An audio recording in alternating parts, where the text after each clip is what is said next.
И снова мясо. Это уже аппетит.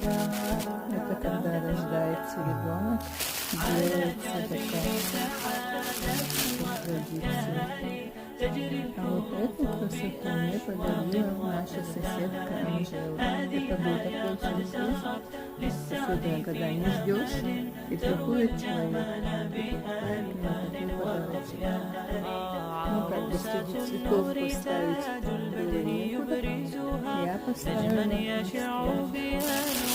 очень красивое свежее мясо. Это, по-моему, говядина, косточка. В